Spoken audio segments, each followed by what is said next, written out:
finishes, but seeing how this one finishes off is going to be fun here. So looking forward to that. But yeah, Nullstone Gaming versus Mar coming at you. Game number 3. Once again, joined by my co-casters Nui here, and excited to see how this one finishes off now. So we got the second tier of bands already happening. So let's take a look at the initial picks here, or the initial bands even. Midas, Parasite, Silhouette, Doctor.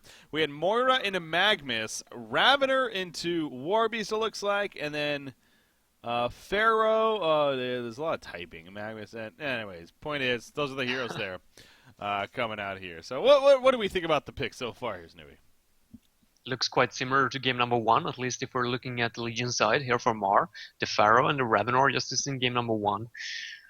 We got the Warbeast Suicide from Nullstone, I would assume.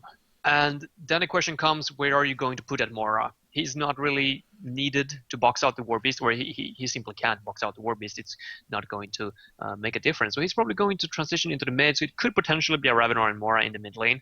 And I hope that Magnus, in that case, dodges that lane, because Magnus is very weak versus that Ball of Lightning, simply because he can't use his Lava Surge to escape before the time runs out for the Ball of Lightning, and it's 4 or 5 seconds, I think, before it runs out. So a little bit tricky, especially in the early game, if you can coordinate or hit that Ball of Lightning. Then we got a Pharaoh as the Suicide is going to go up versus Ecclesius, and another hard carry of Nullstone's choice. I don't know what heroes are available so far. Clanks is untouched, so he can fly over the Pharaoh wall. I could see him as a very potential pick here. Yeah, they like to play Clanks as well. We have seen that before at least, so I like that option there. That could be a possibility. Also, Puppet Master being there too. Wouldn't be surprised. Of course, a very popular carry amongst players. So, but yeah, I like seeing that Ravener once again for Mar. Again, clearly something that they're comfortable with, and they're going to give it another go here. But for Nullstone, it's obviously, coming off that second game. Now, actually, it's worth noting, too, again, one of the reasons why we thought we may have actually just jumped into the other series is Nullstone was looking for a new fifth. The ringer, who are they missing, actually? Not Asuka.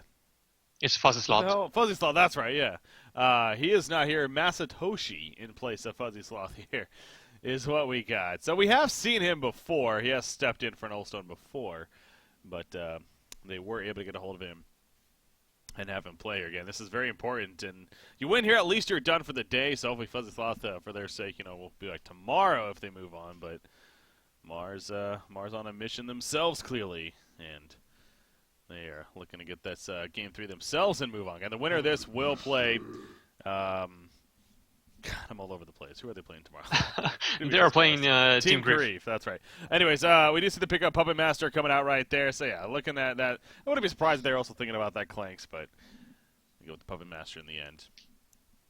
Yeah, they got some initiation, at least, in terms of Pharaoh and the Cthulhu to support the Ravenor, because it's never a good idea to have Ravenor as the main initiation tool, especially when you're running him towards late game, as we saw in game number 1, or game number 2, actually. Flux, alright, that's not necessarily speaking too much to me. Huh. I don't know, they don't have any lockdown to support it. Yeah, this is a very tanky team, too. Here on Mars' side. Got a lot of heroes that potentially could just be the kind of upfront tank heroes. Yeah, I'm trying to figure out why they wanted to choose the Flux. There's not necessarily too much pressure being added in the mid. It is the Magnus. Okay, actually, Magnus Engineer. Going for Engineer, though, this was what happened in Team Grief versus Team Who. They picked up the Magnus Engineer into that Flux 2 games in a row, and it didn't pay off, neither in the first game nor the second game. So hopefully Nullstone can do a better job, but I don't see it being very successful. You know what's really throwing me off is Nullstone's knowing what you got's known for playing a jungle Warbeast. But that wouldn't make sense here unless they plan to solo the Engineer, which is being played by Asuka. So yeah, it could come down to a tri-lane. Yeah. An offensive one. Puppet Master, Engineer, and Ecclesius, for example, they got a Warbeast buff to support it, so they're going to deal tons of damage, but it seems like the Puppet Master is heading towards the top lane, so maybe not after all. Yeah. Magnus Suicide? What? Magnus. Okay, so we got a carry engineer here in the mid lane. Yeah.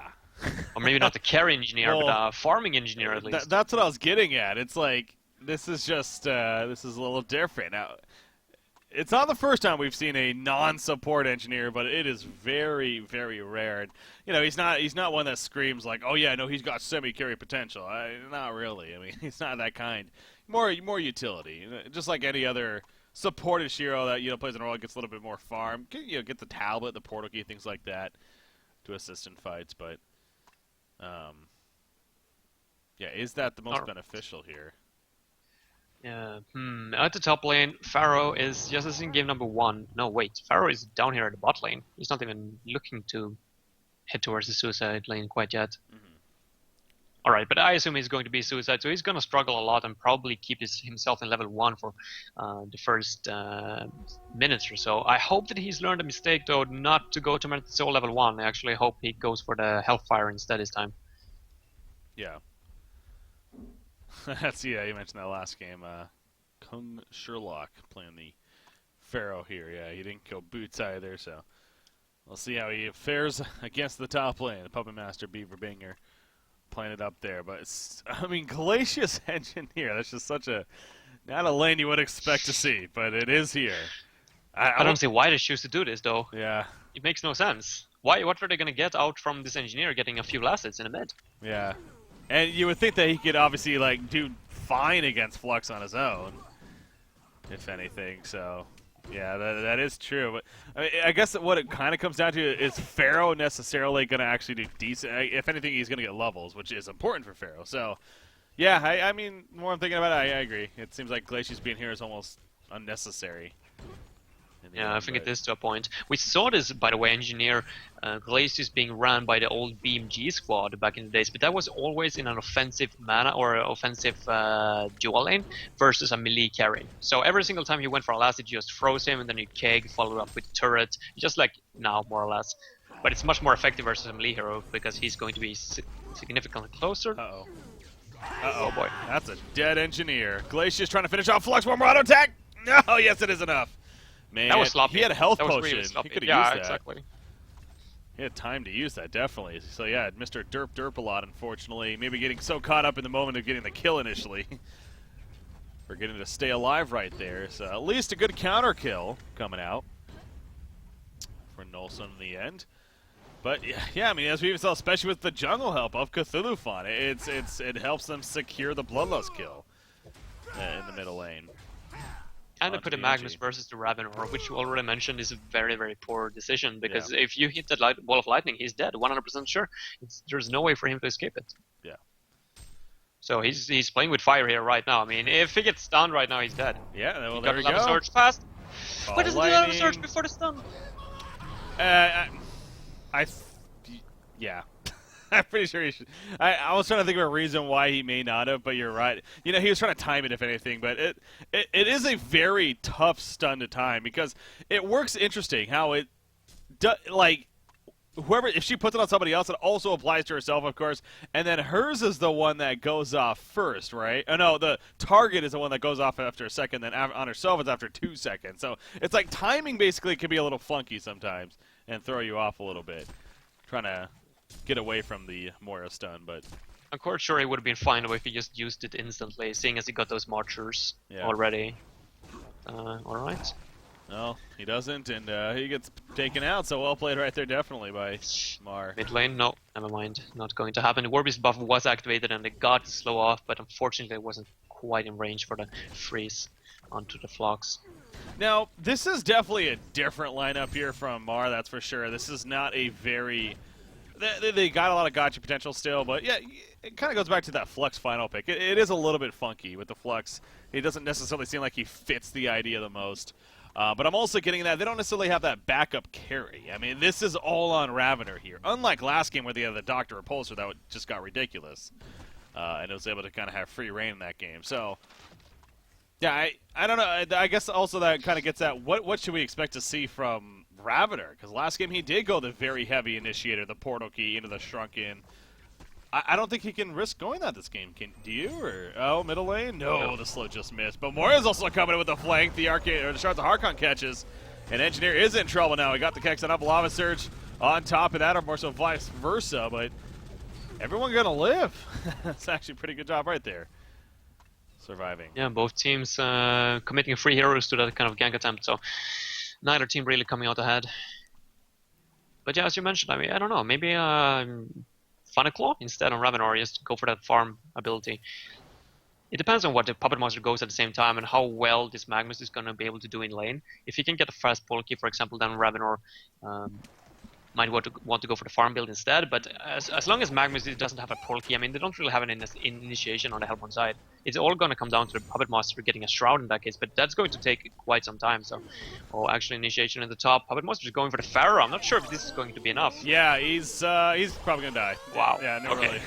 Not a that chance to get was away. more than enough. That Voodoo Puppet, man, you can't underestimate it. It's crazy amplified damage coming out right there, so easily enough to secure the kill. Warbeast? No, he's just in the jungle doing his thing. But I'm sure Puppet Master's having a great time. Nearly 400 gold per minute, level 7 here. Yeah, pretty much as expected, especially with that kill on top of it. So at least Pharaoh, you know, he did go a little bit of a different build here, but right there, obviously, not nearly enough to help him get away in the end. Flux, I thought he may go for something. His Flux level, so he's only level 4, actually. Even despite being solo here for a good amount of this, he's still only level 4, so no discharge from him going to be expected in the near future. And actually, he may be in some trouble now. Magnus coming in, Lava Surge done, that's going to connect. The Thunder Blast first, you see the freeze, sets up the Kegs done. I mean, is this actually not going to be enough, though? It's not. Oh my god, he's so tanky. Galatia's going to barely survive himself, but Flux will stay alive as Moira using that illusion to help keep him away in the end. But it never ceases to amaze me just how much Flux can live through, man, in the early game. Tanky. Wow. 3 heroes committed and not even going to get a kill. And that was with 3 lockdown spells as well. Yeah, that was ridiculous right there. So does manage to live, though, 6 minutes in. And obviously remains at 2-2 hero kills apiece right here. So how about Puppet Master, by the way? Now he goes to the Helm of the Victim here. So he's going to be going for the Whispering Helm first instead of the Assassin Shroud. What's your take on that? Seeing as he's snowballing and doing so well in the lane, I feel like he almost could have risked going for the Assassin Shroud and just tried to keep the Ravenor shot down instead. But I guess he's afraid of the Pharaoh. I mean, he got early initiation. He's the only hero in the game that has that kind of long-range initiation in level 6. So at the same time as Pharaoh does his job and sit behind Ravenor and might backfire onto him. So I guess he just feel like, you know, we got his late game. It's also not for all, so we're just going to play it safe. Ooh, Mag DC apparently. Massive. I guess it could be yeah, exactly. That was what happened last time he was ringing for Nullstone as well, wasn't it? Yeah, was it actually That's him? Salomon. Yeah, oh my gosh, yeah, you're right. The Salomon game. Oh, that was him, wasn't it? That was the guy that apparently his parents pulled his plug. Oh god, I hope it's nothing like that. I mean, I don't know what to do at that point. I mean, I would just slam my head in the desk, more or less. It's like, why? Why do you do this to us? Yeah, let's hope that's not the case here, because that would be pretty crappy. Well, again, I will say it's Mars definitely doing all right here. I mean, okay, he's coming back. That's good. But it's once again going to come back to the lineup as a whole being more reliant on the Ravener this time around. And again, sure, last game he was nearly 600 gold per minute near the end. I mean, he was ridiculous with his farm, but there were a lot of factors for that. So he is going to go the Abyssal Skull first. Once again, the same build, the Blood Child, Steam with the Abyssal Skull. But where does he go from there? I mean, I agree. I really think that Thunderclaw just going more of the attacks, more of the actual want to be able to deal some damage, also farm a bit, probably just makes more sense. But there's no way they're going to be able to take a fight on even terms in the mid game. I mean, there's so much lockdown, so much stun and team fight ability on the Hellborn side. There's just no way. They're just gonna have to sit back and hope for the best, try to take it into the late game. But at the same time, now with the Whispering Helm, gonna be able to stack the Ancients. It's already stacked up 2 times, I think. 3 times even at the 6-minute mark. So the Warbeast and the Puppet Master are going to be able to farm this, potentially even the Magnus when he hits that level 6 mark to get a fast Polki. And the second that he gets that, I fear for the Legion team big time. I mean, they don't really have too much. They got one lineup or one concentrated like focus point here, and it's the Ravenor. They have the destructive power onto him in the early game, but they have so much magic damage, it's just not going to work as soon as the BKB pop on Warbeast and Puppet Master. So I'm not sure. Like, you can't really sit back and go for the Thunder Claw at the same time, because if the BKB pops, then you're not going to be able to do anything. I mean, the Pharaoh is going to taper off, the Cthulhu is going to taper off, and the Flux is just going to disappear completely. So I almost feel like he has to go for the Porky after all. Okay. Okay, so maybe it does come full circle there. And again, I think it could be one of those cases too where it worked for them last game, and even though this is somewhat of a different setup, it's in that mind of, you know what, it worked for me last game, why change it? Why fix it in that sense? So that alone could be enough of a reason to just go up. But yeah, as you're getting at, maybe it does actually still make the most sense. I'm not sure myself. It's so difficult right now to make that kind of choice. But it's just the BKB timings. Like, if they get them, they're not going to be able to do anything with the 4 heroes on the Legion side. Well, you see Magnus again. He's by himself, just hanging around, trying to just leech experience. Getting a good amount of that right now as it is pushed up near the tower, but not really going to reach in there for some farm. Knows how deadly that can prove to be in the end. So, how's NG doing? I got it's 35 and 18, 285 gold per minute. He does have that death, of course, but he has the assist on top of that. So, Nagaska's doing all right here. And could you see anything out of the ordinary on a hero like Engineer, but other than maybe the more utility, like looks like Energizer probably, the tablet, things like that? If it goes for the Energizer, I wouldn't recommend him to go for the tablet as well, especially in the role that he's playing. I guess they got a Warbeast and a Puppet Monster to fall back on, but I would rather see a little bit more of a maybe team fight surrounded build. Maybe some aura items. I'm not quite sure what there is to offer. Storm Spirit could work. Astro, even potentially, could be an item that actually an Engineer could pick up when he's being played in this role. But there's the initiation. Nice coordination by the Legion team. Yeah, should be enough. Yep, it will be enough in the end. He tried his best with the Keg Stun. And obviously Glacius trying to assist, but not enough on that side. However, Magnus comes in with Warbeast in the ulti form, looking to chase Tucker to the ball. Will get the kill. Flux now by himself. And he's in trouble as well. One more auto attack. Shots the Harkon. It doesn't go off in time. He falls just prior to that. Nice lava search done as well. They catch more. Pharaoh's in trouble. It's already a hat-trick for what you got. Let's make it a quad kill, he says. The Hellhounds. Yeah, one more.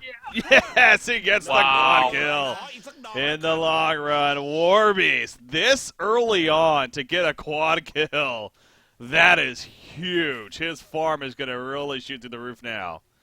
He's up to 400 GPM, a quad kill at 9-minute mark, and he did an excellent job that entire teamfight with just blocking the Pharaoh ultimate as well with his dogs. So there was a lot of microing going on at the same time as he was focusing down 4 heroes. Really well played by what you got. Yeah, there's a reason why a lot of teams, I mean, Warbeast is definitely considered one of those higher tier heroes, no doubt, but especially against Null Stoke Gaming, you usually want to ban out Warbeast, and again, what you got is just so comfortable with the hero, and no doubt plays it very well. On top of that, Beaver Banger on Puppet Master pushes the top tower in, so the momentum definitely built up pretty massively right here. Not only Warbeast 400 gold per minute plus, but 450 GPM now on the Puppet Master as well. So, bottom lane, you see Ravener kind of going for the tower kill. Nice vulnerability. Morio's able to finish him off, though, with the illusion. Not often you see that. Minimal damage from it, but does do enough right there. Gets the tower kill, but that comes at a cost, however. As Ravener falls, the energy field and whatnot, too much to handle. So, I mean, gets the tower kill, but he does die in the process. I think it was a favorable trade in the end. I know that Ravenor is very, very important for the Legion team. They want to keep him alive, but seeing as he got a tower kill in the end, they weren't able to deny it. I would still say it's favorable. Seeing as they got a Magnus kill on top of that. However, Mora ultimate, or no, never mind. Never mind that. Not happening there. So yeah, not happening. Puppet Master getting those tri-stack functions already. He's gonna skyrocket up, and he's at 450 GPM. Gonna get the Shroud anytime now. Yeah, there's the jump on Engineer. In the meantime, he's in trouble. Kicks it away. It's just not gonna get away again. The release, it's how long does that last? I feel like it lasts forever. 20 to 70% movement, depending on what they're averaging. But for 4 seconds, jeez. Honestly, didn't realize it was that long. But yeah. It's quite annoying. I think it's the Alonia slow that's actually a little bit more powerful. when you get all the stacks up, but other than that, I feel like it's one of the best slows in the game. Uh-oh, bottom lane, that's even overkill to an extent, but hey, guaranteed is what matters, and they get the kill on a Ravener. Good find. No assassin shot or anything. I mean, that was just simply Magnus running up and stunning Ravener, catching him off guard, and clearly had the backup with Puppet Master. So, good find there from Null Stonen. The lead continues to get bigger and better, and on top of now a second death on Ravener, who, again, just got his Abyssal Skull, but Magnus, oh, nice job with the stun from Moira. Again, that's pretty good. Any kind of synergy like that where you got a hero that can blink in essence, with that Moira stun, pretty powerful. But this time it does not work out, as he does stay alive there and runs. It was a close attempt, though, and I like the creativity. Yeah. Definitely. But what I don't like is the Pharaoh sitting up here at the top lane. I don't feel like he should be here at all. As the second that he got level 6, he should just be trying to roam around the map. Even if he doesn't have the ultimate off or on cooldown, or off cooldown, he should just still be lurking in the shadows and just making the Hellborn team unsure at all times. Nice find there, Flux. He goes down. This Angie, man, he's playing it active, and yeah, for good reason, being in the role that he is. He's level 8 now, farming 317 gold per minute himself, in fact. And also some nice assistance there from Glacius. Yeah, well, you would usually expect to see this combo in a dual support, if anything, but just so happens that that's not the case here. One happens to be more farm focused, where obviously Magnus is more of the secondary support, you could say, as a suicide role even. But Ravener, okay, no, he's just farming up the jungle. But again, it kind of goes back to that debate. Like, it's just so back and forth. Portal Key, the Thunderclaw, forth. It's now he's in a spot where his team's falling even further behind. So there's again there's both directions. Could go the Thunderclaw, try to recover here and trying to really get back into this game, or could just go the Portal Key once again and just say, you know what, we need to make big plays here. We're falling way too far behind. We got to get kills. So it's up to him, and we'll just have to wait and see what Dominator goes here on the Ravener. But it's not going to be as easy as last game, that's for sure. As far as what they're trying here. Cthulhu Fun also, he's getting close to a Portal Key himself, so. Yeah, I could potentially try to time that together with a Ravener or Portal Key, but at the same time, are they really going to be able to get any pickoffs? If they fail just one initiation with the Portal Keys, they are going to be turned on, and then it's pretty much game over. Yeah. Magnus, he gets back before. Good job by him. See the ward of sight there. Spotting him in the lane by himself, and falls back before any jump happens. But Puppet Master in the meantime, a Assassin Shroud is, yeah, definitely finished on him here. It's just a matter of purchasing it. As pushing up the lane a little bit in the meantime. And look at this, yeah. The Pharaoh is once again visible at the top lane, so the Hellborn team knows for a fact once again that they are free to dive this Flux in the mid lane. And yeah. Oh, they're actually not going to do it, so they were a little bit afraid there. Well, they saw him port in, or run over at least, I should say.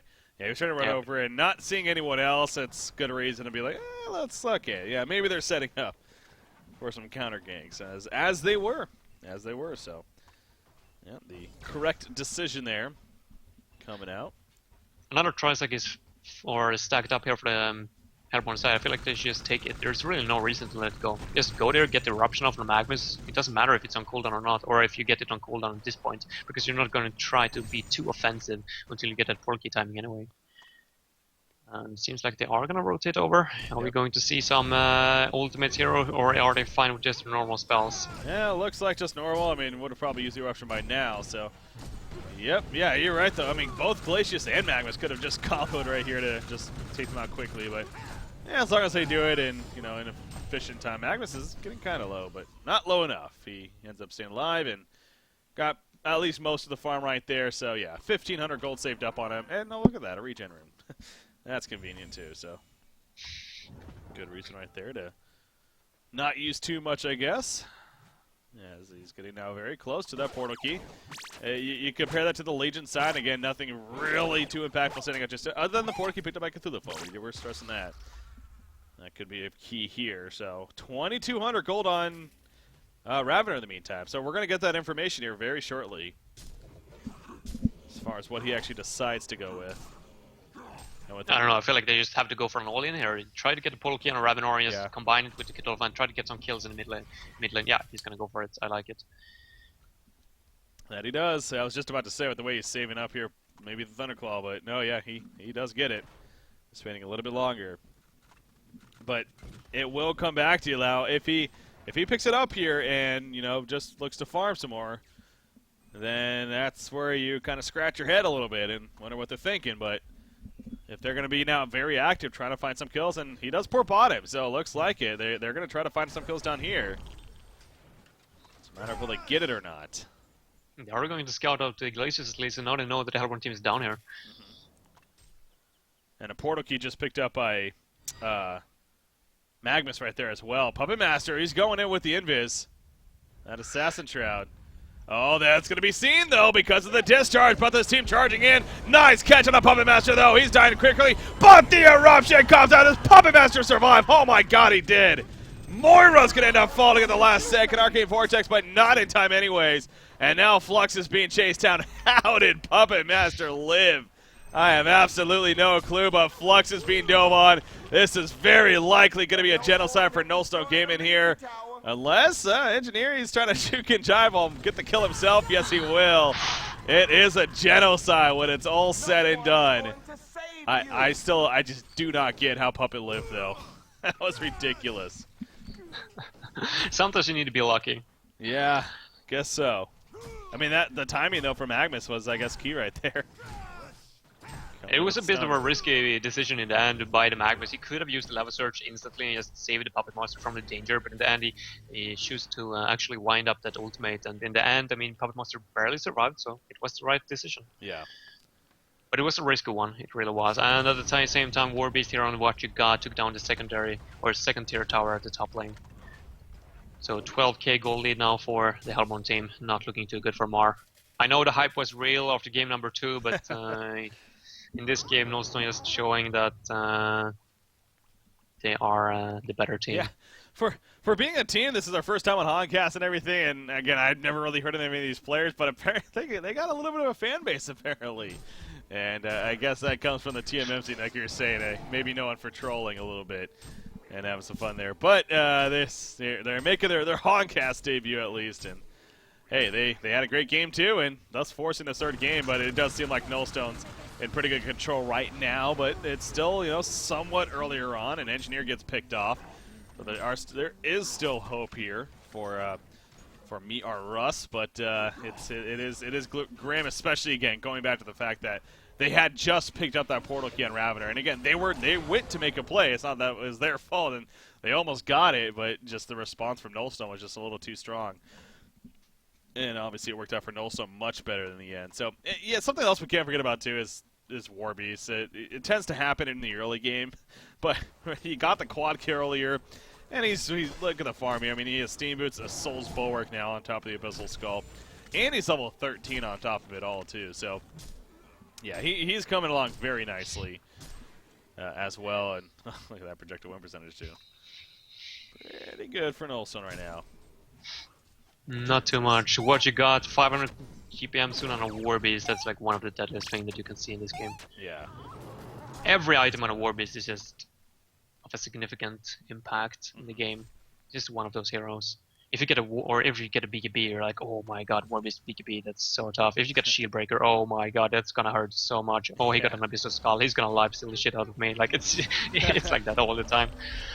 Nice catch middle lane here. Flux, ultimate lockdown. He couldn't even discharge right there. Cthulhu Font, he's chasing out Engineer in the background. Magnus actually taking some good damage himself, but the Steam Bath, no! Wrath of the Pharaoh, and that's an awkward pause.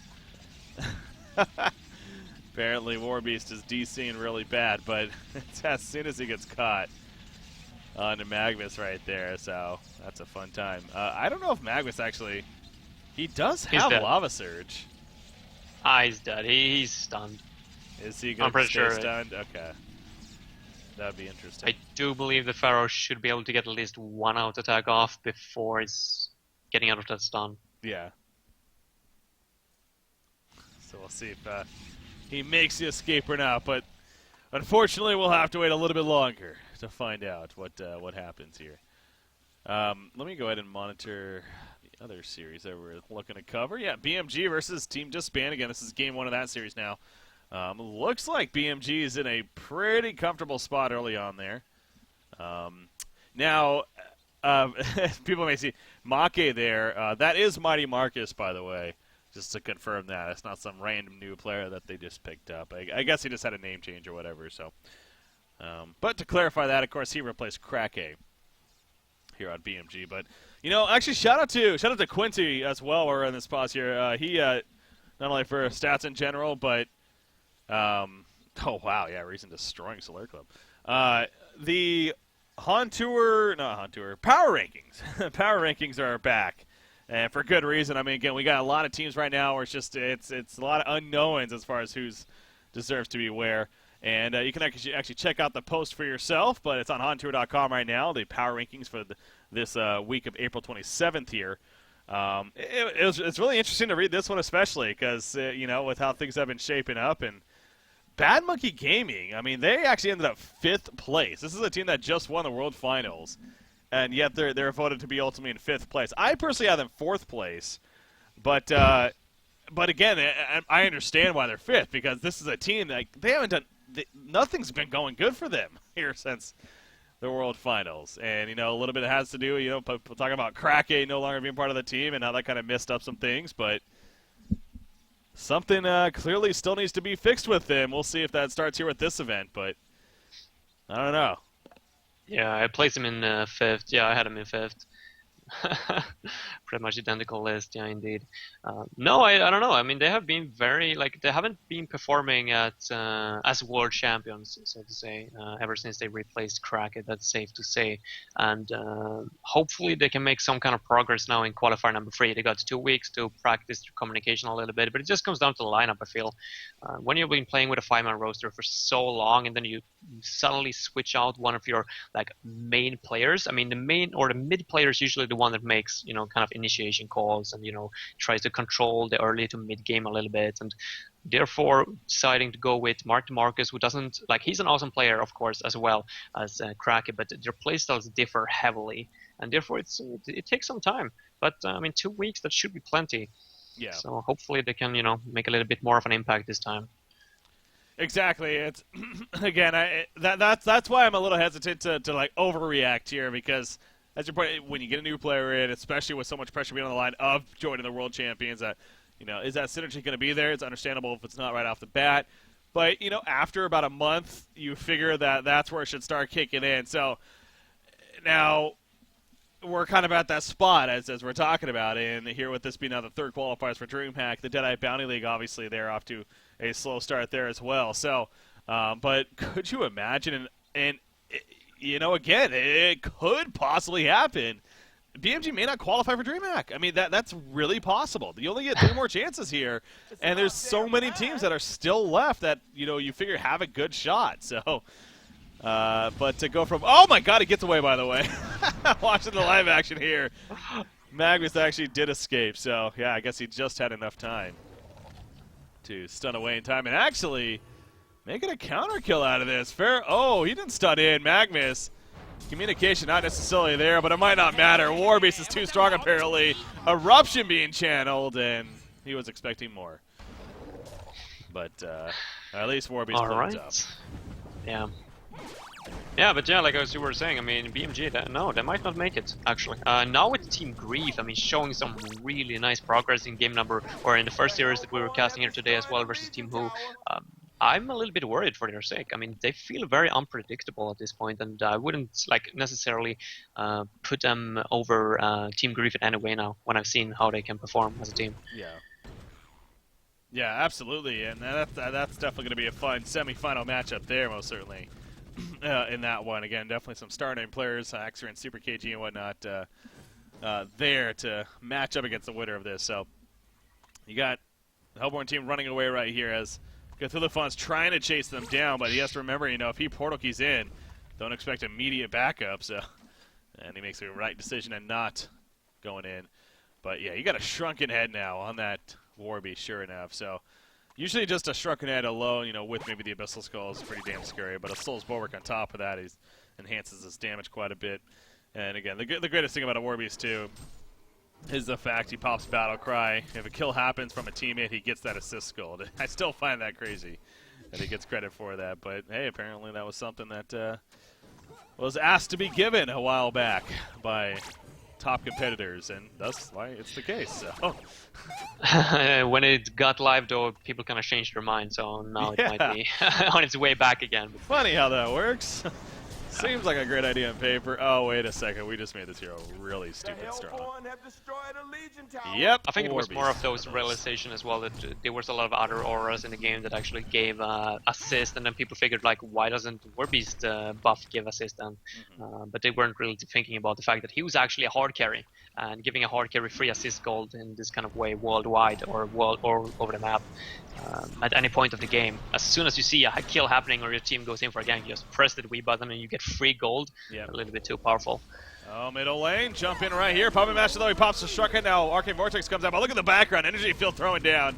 Engineer's completely cutting off any good support. Pharaoh's going to go end up falling, and that will be it actually. So I almost want to say Engineer should have let them try to jump in right there, because I still think it would have worked out in favor of Nullstone, but he does cut them off. I mean, he definitely makes a smart play there.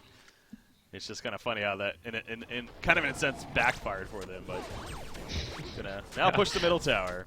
Yeah, it sounds like a rare thing, right? Like letting them come to you as far as a fight, but I think that would have worked out. I know, next level thinking, a little bit of a mindfuck as well. Definitely a good idea at times. Yeah. It's those kind of creative plays that should be really encouraged to keep doing. Yeah. Alright, so it seems like the Heron team is going to transition into the Kongor, at least. I mean, they got 21k gold lead. It's not really like they need it, but, you know, why not? Yeah, they're going to take care, again, securing business here in Nullstone, knowing that they are in a very comfortable spot. So, yeah, we'll give this here a little bit longer, guys. If it seems like that it's just going to be an overrun game in the end, then I think we'll jump into the other series. But give it maybe one more fight here at least, and see how Mars able to play it out. But yeah, Nullstone clearly in control at this time here. Team Disband versus BMG is probably a favorite during this weekend as well. As far as it comes to the gameplay, I mean, two very interesting teams that's been a little bit unpredictable, but they like to play offensive, so it should be an action-filled game. You know what? Because you said that, I think I want to jump into it. All right, let's go. I think this game is more or less over. Yeah, I was trying to give the... Yeah, I agree. I think about it.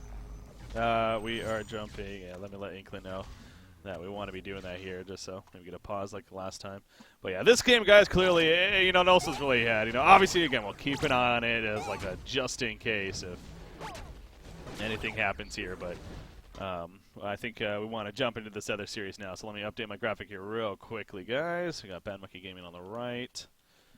And again, this is obviously